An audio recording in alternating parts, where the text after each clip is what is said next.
Hey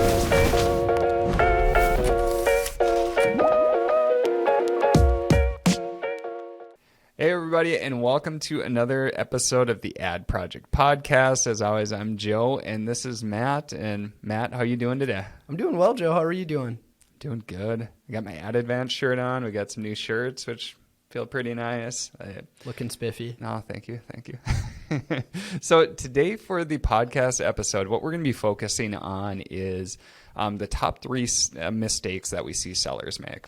So doing what we do, we get to see a lot of accounts and dig into a lot of advertising for sellers. So really, we're going to be focusing on the advertising side and the top three mistakes that we see sellers make on their Amazon advertising PPC.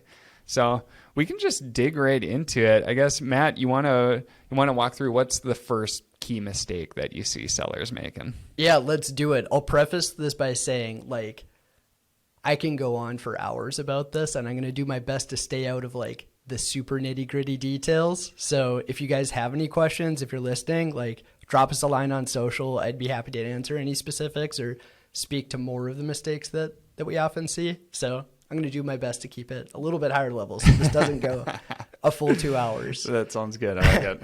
Sounds good. So yeah, I'd say the first key mistake that we see sellers frequently make is overcomplicating things from the start. Do you agree with that?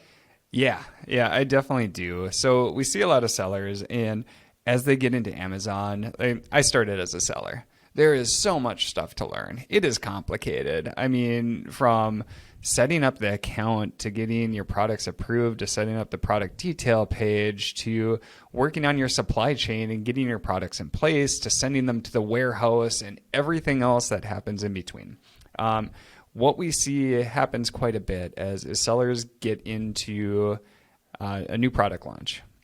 They feel like they need to do everything on the advertising side at once. And so this either leads to two outcomes, where one, you get this really scattered approach with advertising, or two, it just becomes so daunting that it never gets done. And so it can be really overwhelming. I was lucky when I started because all there was sponsored products, auto and manual campaigns. That was it to learn. And it was still overwhelming at the time for me. Now you've got sponsored products, sponsored brands, sponsored display. Within sponsored display, you have audience targeting. Sponsored brands, you got video now. You have all these different controls, targeting controls that you can do for auto campaigns. There's these placement adjustments, and then we won't even get into Amazon DSP, but there's this whole other advertising wing that you can use too. And so what we see is that a lot of people will either try to do everything at once or just get completely overwhelmed, and it just holds up the whole product launch and starting their business. So and that's a long-winded answer to say that, yes, I definitely agree. Yeah. Just looking at sponsored products, there are so many different controls, campaign level settings, match types, category targeting, category refinements that you could utilize. And it's really easy to use them in the wrong ways, and they can totally destroy results.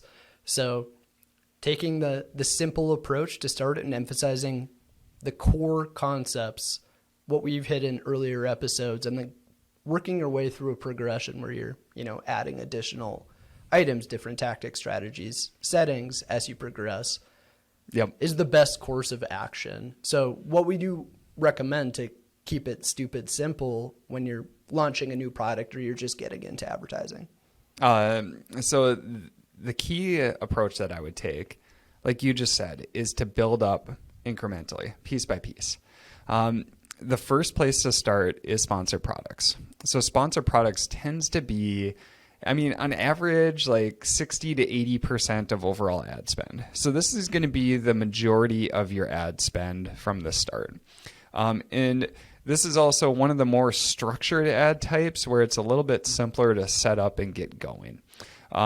So what I would recommend if you're doing a new product launch, so first I would set up a ranking campaign, and we just previously covered ranking campaigns on the podcast. And so what you want to do there is use some manual campaigns to really target some highly relevant search terms, highly relevant keywords where people are going to find you. And you want to bid aggressively for those and get some of the top performing placements, which would be like top of search. So that's one key structure that I would take into account. And then the other one that I would get going from the start is you could get some auto campaigns going for sponsored products. This is a great way to really build out and find more longer tail search terms on how people are finding your products. It always amazes me that we're always surprised with how people will search for different products. Not everybody thinks the way that we do or the way that you do. And so there's always some search terms that surprise us and how people find different products. And so a sponsored products auto campaign can be a great way to go. For this campaign, you don't have to get as aggressive from the start. Really, we're just trying to find some longer tail keywords, and it's more of a discovery campaign. And then from there, what we can do is we can set up another sponsored products manual campaign, use that search term report, and funnel some of those best performing search terms and product targets into manual campaigns. So that's really where I would start on the sponsored product side. You can go back a few episodes and look at when we're talking through the campaign funnel structure and really focus on where we're hitting for sponsored products. And then after that, I would go to, you got something? Yeah, I'll jump in. Yeah, go for it. So just so we're not speaking to the new Amazon seller or somebody launching their first campaigns for a new product or something like that. Yeah. Just taking that concept and the keep it simple to start mentality, I would say get your sponsored products under control. Even if you've launched other ad types or if you're really far along in your Amazon journey and you've been running campaigns for years, I would say really emphasize optimizing your sponsored product campaigns first and making sure that you have a good handle on it and you're using the best practice approaches that we've discussed in this podcast so far. Yep. Setting up good funnels from auto to manual. You have a firm understanding of top of search and what the different campaign level settings do, and then moving into the other ad types. Do you agree with that? I love it. Yeah. And this applies to if you already have campaigns running too. You're not just looking to get them set up. It's a great way to prioritize it. Get your sponsored product ads nailed. And then once you have that nailed, now you can really move on to the next one. And so the next one that I would say would be sponsor brands. If you're trying to get ranked for your product, sponsor brands video is a great one to check out if you do have video assets. And then sponsor brands, like their typical like headline search ads in general, they tend to do pretty well too. In terms of ad spend, you can expect anywhere from like 5 to 20% of total ad spend, depending on what you're running there and how aggressive you're being with those ads. So that would be the next spot that I would go. And then just like Matt said, make sure you get really refined and targeted and go through when we talk through sponsored brands. Check out those episodes too. And then once you've got that nailed down, now I jump into sponsored display. I'd probably start with product targeting from the start. Do you agree with that? Totally. Yeah. And then once you've got product targeting, we talked about this all in the campaign funnel structure episode, but you could use product targets that have worked well from the other ad types that feed into sponsored display. That's a lot of fun. And then there's also audience targeting, like views remarketing, and then you can even work your way up to like broader categories too. So that's really the progression I take. Nail sponsored products, then move to sponsored brands, then move to sponsored display. And sponsored display tends to be about 5 to 10% of overall ad spend on average. It varies between clients, but in general, it's going to be that final piece of the pie. But once you've got the other two nailed, then you can dive into that. And then once you've got all sponsored ads nailed, then you could dive into DSP. But again, don't try to take it all at once. If you try to set up too many campaigns at once, you could spread your ad spend so thin that it's tough to make solid moves. And at the beginning, especially, we're trying to get ranked. So let's focus on the highest converting placements. Yeah, and therein lies the beauty of this stepwise approach is once you nail sponsored products, you can cross-utilize all of that data that worked on the sponsored brand side. So you can use keywords that converted really well, that produce good results for you on the sponsored product side in your sponsored brand campaigns. Then when you go to launch sponsored display, you can look at the product targets that converted really well, that produce good results on the sponsored product side in your sponsored display campaigns. And so you're not learning a bunch of hard lessons all at once in a bunch of different areas. You can figure out what works best, where it has the most impact, and then move on to the next phase using all those lessons that you've learned. Yeah. Yeah. And that was the beauty. Like when I started in 2014, 2015, all there was sponsored products. So I got to learn all the lessons just because there was nothing else to try. Then headline search ads, now sponsor brands came along. So then I was able to get into that and slowly learn. But this is a multi-year progression because a lot of these things didn't exist at the time. But it was really helpful because now I could take all the lessons learned from sponsor products, apply them to sponsor brands, and then sponsor display. So yeah, it's a great way to go. I would really hesitate unless you've got some major ad spend and you've also got, you're willing to test it up front and you want to be aggressive. Then you might want to get into all three at once. But if you're just starting fresh and new, I would definitely take the stepwise approach and build it up as you go. Totally. Yeah. And that's kind of a good segue into the next major mistake, in my opinion, is not utilizing every available feature at your disposal once you're up to speed and as your account matures and you've nailed each one of those steps. Yeah. So the big asterisk there, or the notes that go along with it, is once you're fully established and you've gone through the stepwise approach to make sure that you've learned and got all of these pieces knocked down.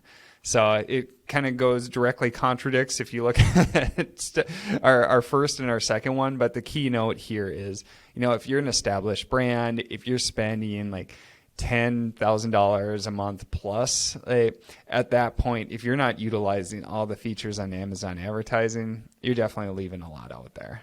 Agreed. Totally. Yeah. So, just to dig into this point a bit, if we look at all the different ad types and new features that have been launched. So Matt put together a cool timeline that just kind of highlighted some of the different features that have gotten launched over time. And it's definitely accelerating as Amazon invests more and more into their advertising platform. But there is, every time a new feature is launched, we see this initial phase where there's not much competition and we can get really good results. So for instance, when placement adjustments were added to sponsored products, not as many sellers were utilizing it. And so we were getting these awesome results from top of search. They convert at twice the rate of the other placements, and people weren't bidding them up enough. To this day, we're still seeing that, and we've been preaching about this for quite a while. But it's definitely lessened over time as the competition's come in and driven up cost per click. We've seen the same thing, sponsor brands video. When it initially got launched, not as many people were in it. Great results, and then over time, cost per click has gone up. Again, we're still seeing some great results from sponsor brand video, but it's gone down over time as people have bid up that placement. Sponsored display product targeting. That's another great example. Cost per click was really low because there was no competition. Yeah, we had sub 10% ACOS across our client mix, when it launched initially, because CPCs were so low. We were one of the only people using it. It was amazing. Yeah, it was awesome. And we're seeing the exact same thing right now with Amazon DSP. We're getting really solid results, and a lot of it is because people aren't utilizing it, or there isn't as much competition that's going to drive up the cost per 1,000 views. So key message here is that there's all of these spots within Amazon advertising that you can get really good results.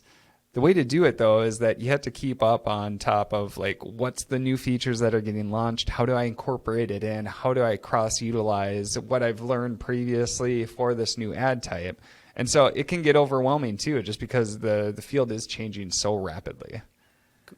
Absolutely. And what's so cool about introducing new features into your ad mix is sellers come to us all the time, and one of their key objectives, their two key objectives are, I want more sales and I want to lower ACOS. And when you have really well optimized campaigns, there's a trade-off between sales and ACOS. If you want to drive more sales, normally you have to give on ACOS, and vice versa. If you want to improve ACOS, normally you have to sacrifice sales. But when you introduce a new ad type, that trade-off disappears. So adding in something like product targeting or introducing sponsored brand video is pretty much pure upside. We don't know where ACOS will land, obviously, with a new ad type. Depends on the competition in your category. But it's a fantastic way to have your cake and eat it, too. You can drive more sales and maintain ACOS. Yeah. Or, have the best of both worlds. Yeah, yeah. And so that's a big mistake that we see, especially larger sellers making, is not investing enough time into their advertising strategy to make sure that they're taking into account all these different new features and being able to cross-utilize everything. So, sellers will come to us spending 50 to 100K a month, even quite a bit more. And, there's so many different areas where we could be achieving more. So more sales or cutting out wasted spend and moving that budget to some of these new areas. And so that's a key piece that I would just make sure that you're taking into account if you're in that camp is, do you feel like your ads, that you're utilizing every feature that's out there and that you're fully optimized? And if not, bringing somebody like us on or using different tools that will help make sure that you're utilizing these features, it's going to be a really good investment, especially once your ad spend gets up there. The cost to have an agency or utilize some of these other tools gets so much less compared to the benefit that you could see. Totally. Yeah. And that really ties into the first mistake too of overcomplicating things. It's a solution to that. So we only work on Amazon advertising. It's our staple. It's our bread and butter. We specialize in it. And so using all of these advanced features, using every option and optimizing around all of them is simple for us. And when you're wearing a dozen hats as a seller trying to self-manage, or if you have a full service agency that's managing inventory, creating listings, PPC could be kind of a secondary, an ancillary consideration for them. And so I would just say, knowing when to outsource is a piece that can help you ensure you're using every feature and add a ton of value to your account while also simplifying life. Yep. Yeah. And if outsourcing just isn't palatable to you too, like another option is bringing somebody on the team that's fully dedicated to PPC too, especially once you get to the higher spend levels. That's another great option. I would just make sure that they themselves are able to utilize all these new features as they come out too, because there's a ton of opportunity, especially getting in early. We continually see this, which is why we've developed our own tech in-house. And why we're so quick to respond to these new features, it's just because we tend to see great results that come along with it. So that brings us to the final major mistake that we see sellers making with their advertising. And what that is just focusing on the wrong metrics or getting really focused on single advertising metrics and not taking the bigger picture into account. Tunnel vision. Yeah, tunnel vision on specific metrics. And so, one thing to keep into account or to take into account is we're focused specifically on advertising, but we totally understand that advertising is just one piece of the pie. As you're selling, like Amazon may not even be your only e-commerce channel. For many sellers, it's not at all. Many sellers, Amazon is just this extra sales channel and they're through brick and mortar. And just trying to take into account, we see a lot of sellers really get fixated just on ACOS. And what we covered in the ranking episode is that there's different overall goals that we want to set for our campaigns. And for instance, for ranking, ACOS is not going to be the primary goal. And so that's just one piece that I see. Another one is kind of the sales ACOS trade-off that you talked about. Maybe walk us through that and just kind of explain it more, how those two interact with each other. Sure. Yeah. When you have well-optimized campaigns, it means that you're maximizing exposure for any keyword, product target, any ad that beats your ACOS targets. They're accomplishing your efficiency objectives. And so if you want to drive more sales, what you really need to do is relax those targets, relax those constraints. That opens the door to targeting more competitive keywords that have higher ACOS, either because they're more competitive, higher CPCs, or because they maybe don't convert as well, but they reach a fresh audience. If you need to improve ACOS, that means you're going to reduce exposure to keywords that have some ACOS target above your threshold. That means you're going to be eliminating sales from those targets, reducing traffic, and which has a sales impacts. So when you have those well-optimized campaigns, you really need to decide what the ideal level is for you, taking a holistic picture of your account into account. So understand the sales trade-off to dropping ACOS and what that could have, how that could affect your organic rankings. Or if your ranking is slipping, knowing that you can increase ACOS targets and drive more sales to fix that. Does that answer your question, or what would you add to that? Yeah, I guess just to build on it. So with ACOS, so say we're at a 20% and we say, okay, let's go to 30% to try to drive more sales. What that allows us to do is it allows us to get broader in the targets that we're targeting. So we may not have to get as niche, and we can hit some of those higher volume keywords that may not be as targeted, but there could be a lot of volume there. So it allows us to get broader in our targeting mix. And then it also allows us to get better placements. So we can bid more, which means we could get, say, more top of search placements for sponsored products. And the same is there for DSP. We can work our way further up the funnel and find new people to bring into your brand that would have never discovered your brand without these ads before. So we can start to work our way up from like remarketing and repurchases up to more like category targeting and much broader targeting to try to get new people interested in the brand and then drive that to sales. So there's always going to be this trade-off. If we want to improve ACOS, we have to reduce how broad we're getting with our targeting, and we have to reduce bids, which means we're not going to get as many placements, which means we're not going to get as many clicks and as many sales. You'll get a better margin on your advertising, but you could lose some ad sales from it. And so that's the key thing to keep in mind, especially if we look at all right, say we're trying to reduce ACOS, but we want to improve ranking. Well, those are two conflicting goals, because if we want to improve ranking, we need to own those top placements, which inherently are expensive. ACOS won't be as good, but it could drive organic rankings up, which is going to be the major driver of your profits. And so the key message is, as we make these decisions, as we set these key strategies for your advertising campaigns, we have to take the bigger picture into account. So, if we want to really cut back ACOS, we may not be able to be as aggressive for these ranking campaigns. And that could cause you to lose organic ranking, and you may come out worse. Even though your advertising margin is better, your overall profit could go down because now you're losing on these organic sales that drive the majority of your profits. So there's a lot of items that they're hard to tie into the bigger picture unless you live this day in and day out. And so that's probably the key thing is, when you're focusing on Amazon advertising, first let's start with what's the key goals? How does it impact your account as a whole? And then from there, we can set specific KPIs for these different strategies that we implement. 100%.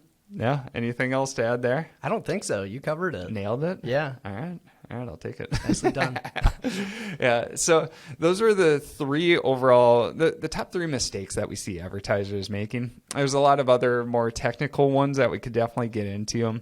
But as we talked about, first one, if you're just getting started, don't overcomplicate it and take a stepwise approach.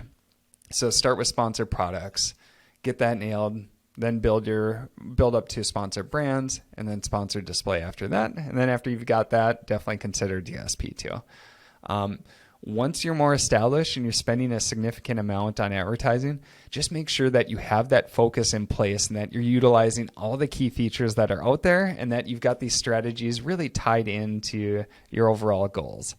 And then the third is just make sure that you're not getting fixated on single metrics from advertising and that you can tie it back to what's the bigger picture goals that we're trying to achieve here with our account. So, those are the three. If you can take those all into account, depending on where you're at, feel like it's going to set you up really well. So anything else to add, Matt? I don't think so. All right. Well, this has been another episode of the Ad Project Podcast, and we'll see you on the next episode. Thanks.